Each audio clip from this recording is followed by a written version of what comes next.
Assalamualaikum warahmatullahi wabarakatuh. Saya juga ingin mengucapkan terima kasih kepada Pak Nefri yang sudah memberikan kesempatan kepada saya untuk ikut presentasi pada siang hari ini. Topik yang diberikan kepada saya adalah mengenai apa yang dikatakan oleh Prof. Parlin tadi, yaitu bagaimana strategi kita untuk memakai kombinasi dua obat pada awal pengobatan hipertensi kita. Sebagai pengantar, kita sama-sama melihat dan mengetahui bahwa dari waktu ke waktu, jumlah pasien hipertensi ini semakin meningkat. Diperkirakan seluruh dunia pada tahun 2025 itu akan menjadi 1,5 miliar orang yang mengalami hipertensi. Ini berarti 1 dari 3 orang akan mengalami hipertensi, dan sayangnya sepertiga dari itu tidak mendapat pengobatan yang baik. Bagaimana dengan di Indonesia? Ternyata tidak jauh berbeda. Ya. Prevalensi kita saat ini adalah 34,1%, meningkat 25,8% tahun 2013. Dan yang menariknya, yang paling tinggi itu adalah di Kalimantan Selatan, sebanyak 44,1%, sedangkan di Jakarta itu 34%. Ini tentu akan semakin meningkat pada tahun 2025 yang akan datang. Ini adalah berbagai guideline di seluruh dunia, ya, yang terbaru mulai tahun 2017 ini AHA mengeluarkan guideline hipertensi, kemudian diikuti European juga tahun British 2019, Japanese, dan tidak ketinggalan kita di Indonesia itu juga mengeluarkan konsensus tahun 2019, dan akhirnya pada tahun 2020 secara global itu International Society of Hypertension juga mengeluarkan guideline hipertensi. Yang menariknya, pada guideline yang terbaru ini dibagi atas dua komponen yang sangat penting, yaitu optimal dan esensial. Optimal kalau ini biasanya diperuntukkan untuk yang maju dengan standar evidence base yang baik, sedangkan yang esensial itu pada negara-negara yang sedang berkembang dengan standar yang ideal gitu. Jadi seperti kita umumnya kita terutama di daerah-daerah terpencil kita dapat memakai yang guideline yang esensial ini. Sehubungan dengan pemakaian dua kombinasi obat pada awal, yaitu first step in antihypertensive treatment, ini ada tulisan yang menarik dari Mansia. Kita ketahui bahwa Mansia ini adalah salah seorang author dari European Guideline, baik yang 2013 maupun 2018. Beliau membahas mengenai apa dan bagaimana tentang strategi terapi kombinasi, dan yang kedua juga dibahas mengenai apa saja kelemahan dan hambatan pemakaian first use antihipertensi kombinasi ini. Apa yang dia katakan bahwa baik guideline dari Amerika maupun Eropa pada tahun 2003 sampai 2013 menempatkan pemakaian obat kombinasi ini pada beberapa grup hipertensi tertentu, ya, yang di Amerika umumnya diberikan pada stage 2, yaitu di atas 20/10, jadi 160/100, itu adanya risiko kardiovaskuler, baik yang tinggi maupun yang sangat tinggi, yang biasanya itu berhubungan dengan kejadian-kejadian vaskuler dan kejadian ginjal. Dalam kondisi ini, biasanya tekanan darah harus kita turunkan, jadi lebih dari 130/80, jadi tidak cukup hanya 140/90, dan yang kita harapkan dengan menurunkan tekanan darah lebih cepat, itu proteksi terhadap kardiovaskuler itu akan lebih cepat pula, sehingga risiko akan semakin menurun. Ini adalah berbagai pengobatan mono dan combo terapi yang di berbagai negara di Eropa dan di Amerika. Kelihatannya di sini bahwa perbandingan antara mono itu tetap lebih banyak dibandingkan kombinasi terapi. Hanya kalau kita lihat di Amerika itu sudah berbanding 55/45 dan Swiss 54/46. Jadi sudah relatif hampir sama antara monoterapi dan combo terapi. Kalau kita lihat pada guideline dari AHA tahun 2017 tetap menempatkan terapi kombinasi itu pada stage 2, yaitu kalau tekanan darahnya di atas 20/10 mm air aksa di atas target kita, ya, di atas target yang ditetapkan. Namun sebaliknya, kalau kita melihat di European tahun 2018, mereka sudah menganjurkan terapi kombinasi dari awal, yaitu initial therapy dual combination, yaitu ACE/ARB plus calcium channel blocker dari urea. Bahkan pada step kedua, dia tetap memakai satu pil dengan triple kombinasi. Tentunya tetap ada pengecualian, yaitu monoterapi tetap diberikan pada pasien-pasien hipertensi grade 1 dengan tekanan darah sistolik di bawah 150, dan orang-orang yang rapuh, orang frail, dan orang-orang yang sangat tua.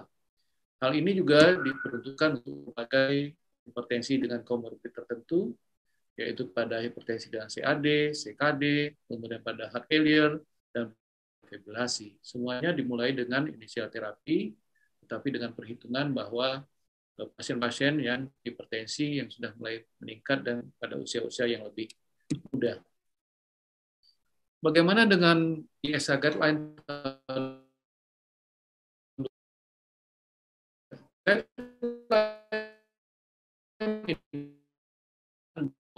Pasien terapi, sedangkan untuk grade 2 dan grade 1 yang sudah mengalami risiko sedang sampai sangat berat, kelihatan bahwa ini tetap pertama tetap dual low dose combination, yaitu A plus C, kemudian dilanjutkan dengan dual full dose combination, jadi ditingkatkan kombinasinya, dosisnya, baru step ketiga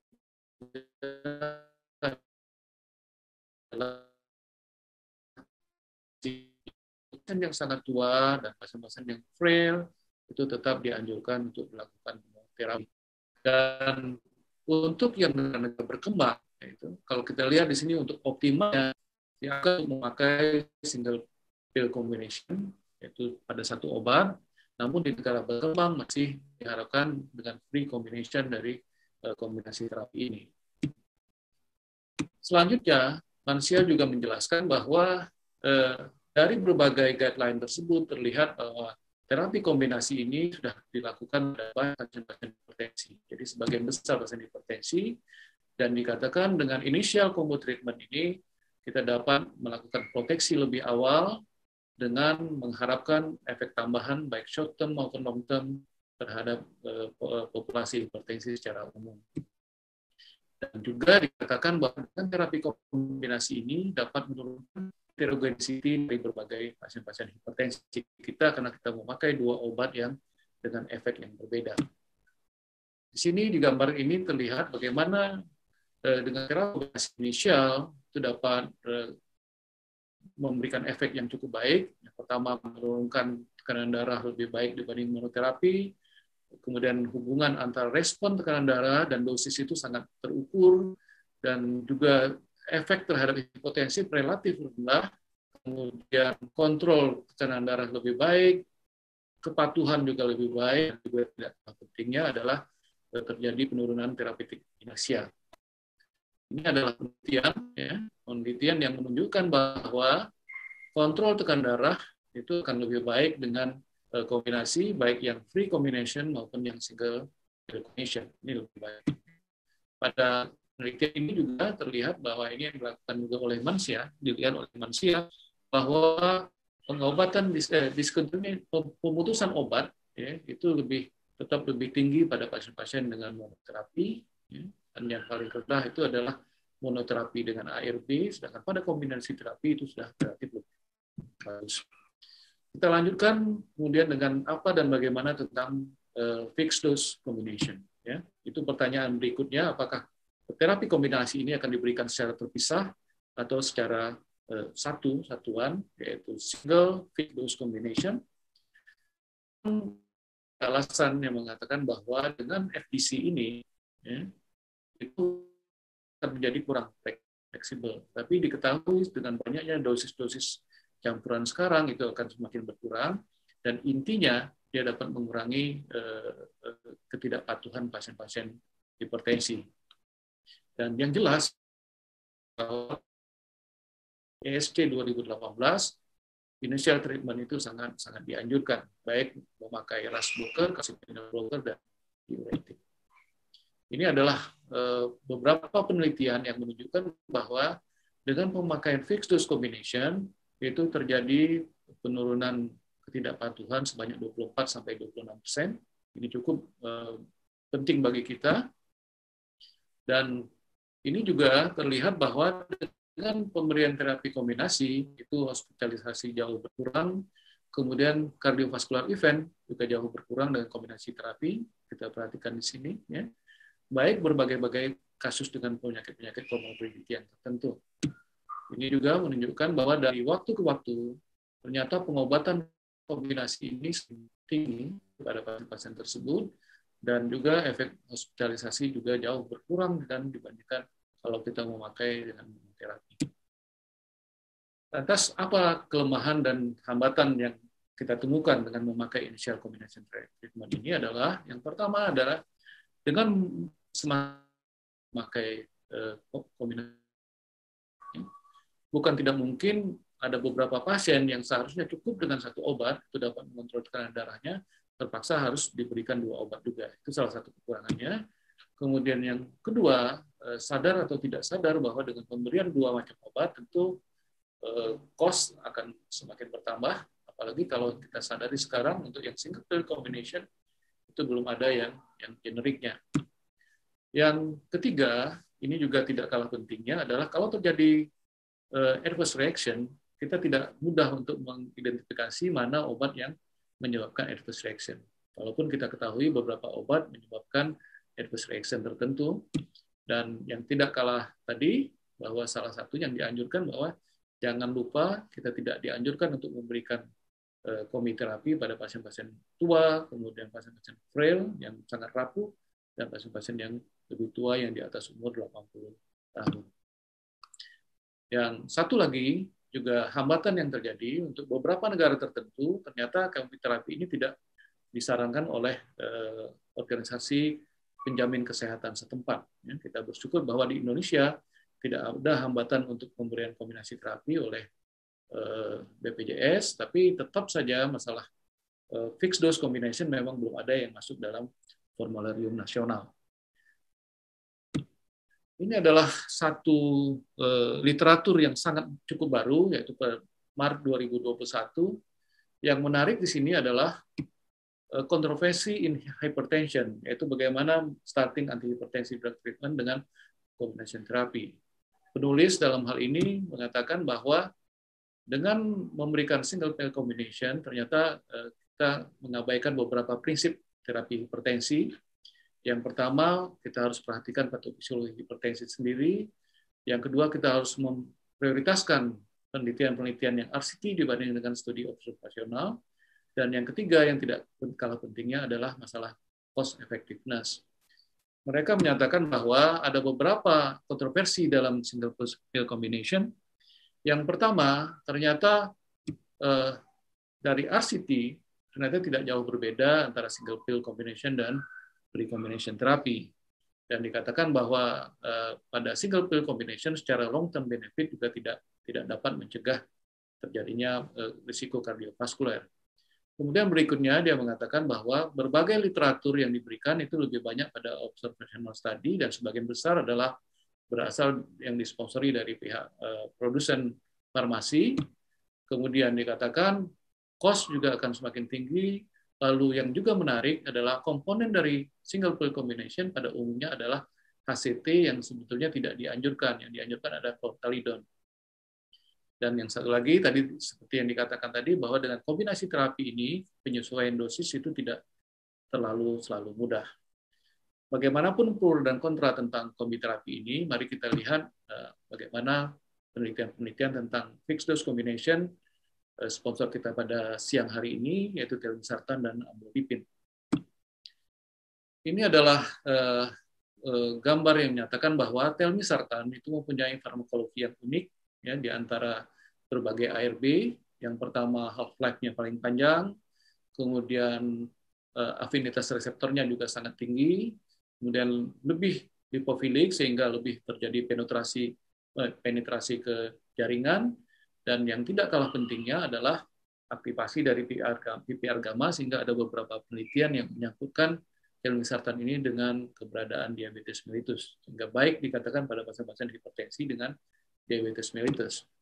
Sedangkan amlodipin kita sudah sama mengetahui bahwa half-life-nya paling panjang, bahkan dulu ada yang istilahnya holiday terapi, jadi ada 1 hari dalam seminggu kita bisa stop karena begitu panjangnya half-life dari amlodipin ini.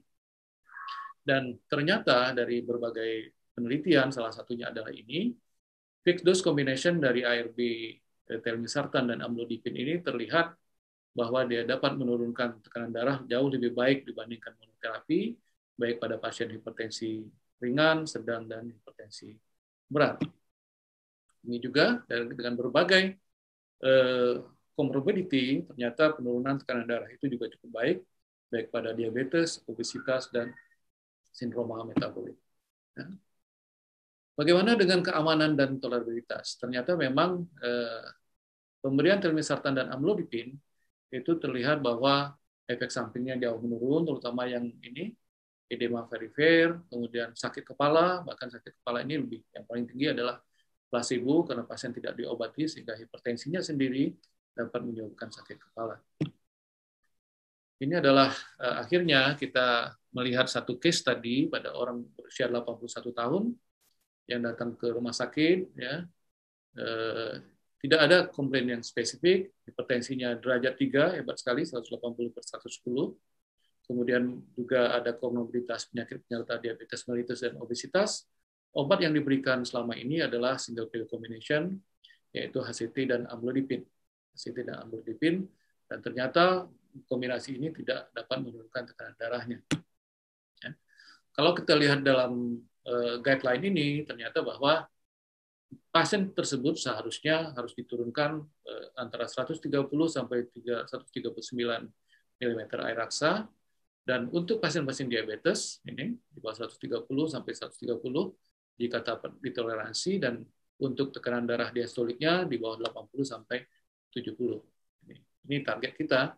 Dan dalam literatur ini yang dilakukan oleh Carmen Sudres dikatakan bahwa ternyata kombinasi RAS inhibitor dan calcium channel blocker amlodipin itu jauh lebih baik dibandingkan dengan kombinasi diuretik. Sehingga dikatakan dengan pemberian itu tekanan darah akan dapat diturunkan dengan segera. Ini terlihat bahwa dengan kombinasi ini pada pasien-pasien diabetes itu dapat menurunkan tekanan darah sampai hampir 50%, ya hampir 50%. Sebagai summary dari apa yang saya katakan pada hari ini, bahwa berdasarkan guideline terbaru yaitu European dan International Society of Hypertension, terlihat bahwa terapi monoterapi itu hanya diberikan pada pasien-pasien grade 1 dengan risiko yang rendah, kemudian pada orang tua, orang-orang yang rapuh, frail, dan orang-orang yang sangat tua, yang di atas 80 tahun.